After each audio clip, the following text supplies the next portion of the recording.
Bom dia. A teoria das relações humanas teve como suas principais origens os seguintes fatos: democratizar a administração, libertando-a de conceitos rígidos e mecanicistas da teoria clássica e adequando-a a novos padrões de vida do povo americano.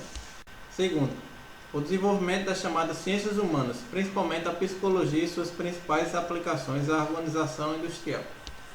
Terceira, as ideias da filosofia pragmática de John Dewey e da psicologia dinâmica de Kurt Lewin foram capitais para o humanismo na administração.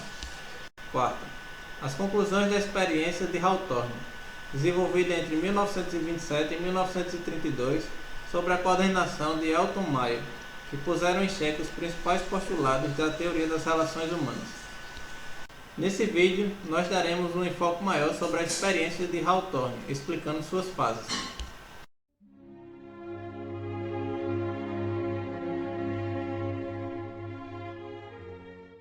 A primeira fase da experiência de Hawthorne começou da seguinte forma. Foram divididos dois grupos de operários, onde cada um foi colocado em uma sala diferente, nas mesmas condições de trabalho e fazendo o mesmo serviço.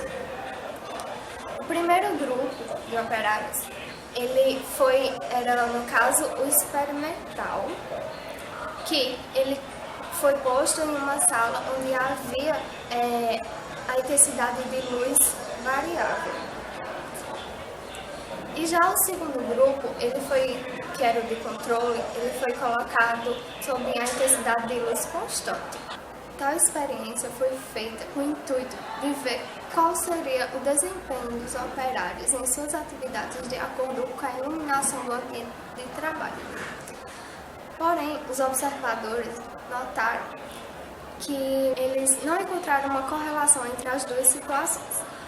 Porém, eles viram que tinha um fator que se chamou de fator psicológico, que era o seguinte: eles observaram que os operários que estavam sob a luz constante, eles achavam que eles deveriam produzir mais. Já o outro grupo, que estava sob luz variável, eles achavam que quando a luz era baixa, eles deveriam produzir menos. E qual a conclusão dessa experiência? Foi que eles viram que o fator psicológico sobressai o fator fisiológico.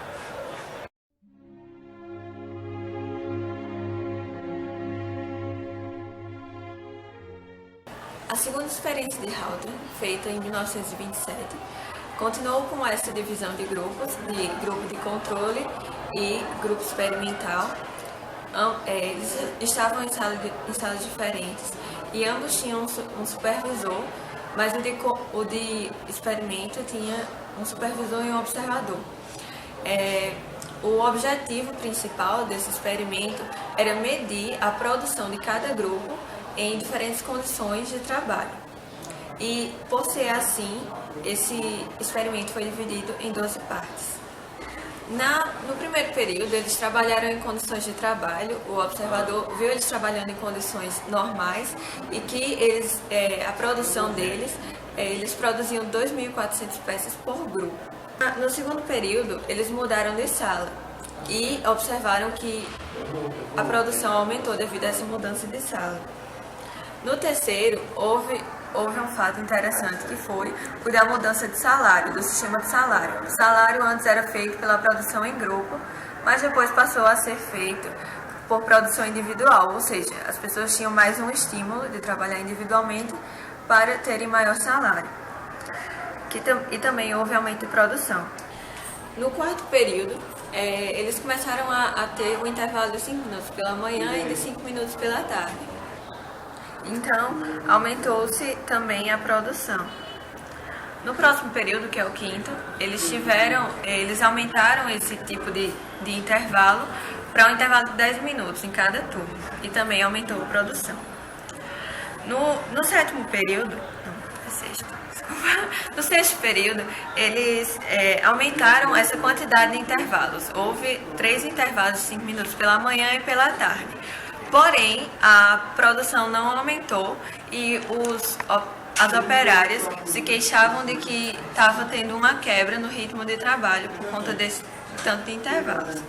No 7º período, voltou os dois intervalos de 10 minutos cada, pela manhã e pela tarde, e adicionaram um lanche leve, e também aumentou a produção.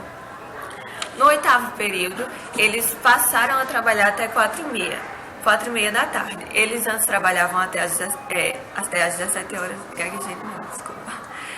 Eles antes trabalhavam até às 17 horas e passaram a trabalhar até 4h30 da tarde, e a produção aumentou muito. No 9º período, eles começaram a trabalhar até 16 horas só, e a produção permaneceu estacionária.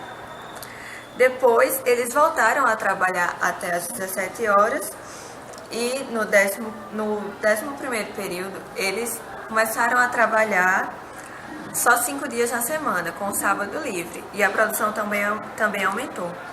No 12º período, os benefícios que antes eles tinham tido foram tirados a partir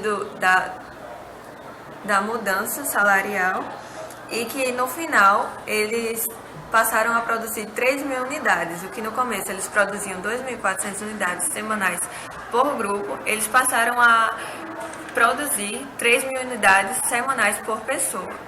No final de todo o experimento, concluiu-se que as operárias preferiam trabalhar no ambiente que elas estavam, na sala que elas estavam, de acordo com as condições em que estavam.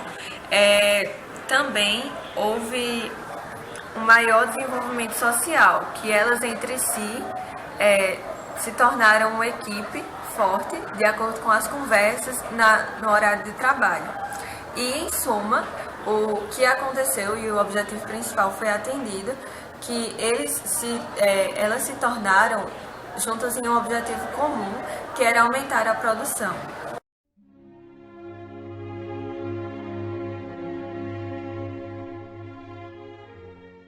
Preocupados com a diferença de atitude entre moças do grupo experimental e as do grupo de controle, os pesquisadores se afastaram do objetivo inicial de verificar as condições físicas de trabalho e passaram a se fixar no estudo das relações humanas no trabalho. Verificaram que no grupo de controle as moças consideravam humilhante a supervisão vigilante e constrangedora. Assim, em 1928, iniciou-se o programa de entrevistas com os empregados para conhecer suas atitudes e sentimentos, ouvir suas opiniões quanto ao trabalho e tratamento que recebiam, bem como ouvir sugestões a respeito do treinamento dos supervisores. O programa de entrevistas revelou a existência da organização informal dos operários, a fim de se protegerem das ameaças de administração. Nela, os operários se mantêm unidos através de laços de lealdade.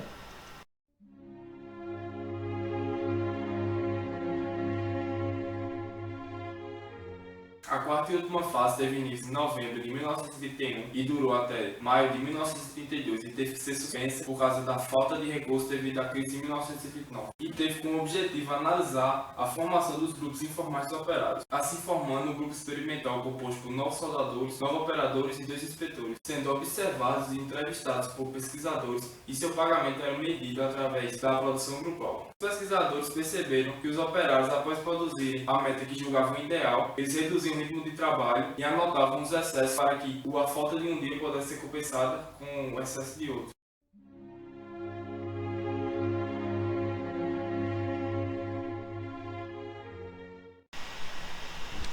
Conclusões da experiência de Hawthorne. Primeiro, o nível de produção é determinado pela integração social e não pela capacidade física dos operários. Segundo, o comportamento do indivíduo se apoia totalmente no grupo, eles vão agir como parte dele. Terceiro, o comportamento dos trabalhadores está condicionado a normas e padrões sociais. Eles agem de modo a obter recompensas sociais ou a não obter as sanções sociais.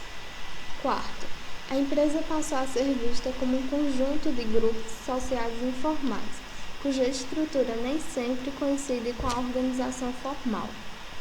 Quinto, a existência de grupos sociais que se mantêm em constante interação social dentro da empresa. Sexto, O moral do trabalhador é influenciado pelo conteúdo e pela natureza do trabalho. Sétimo e último, os elementos emocionais e mesmo irracionais passam a merecer uma maior atenção.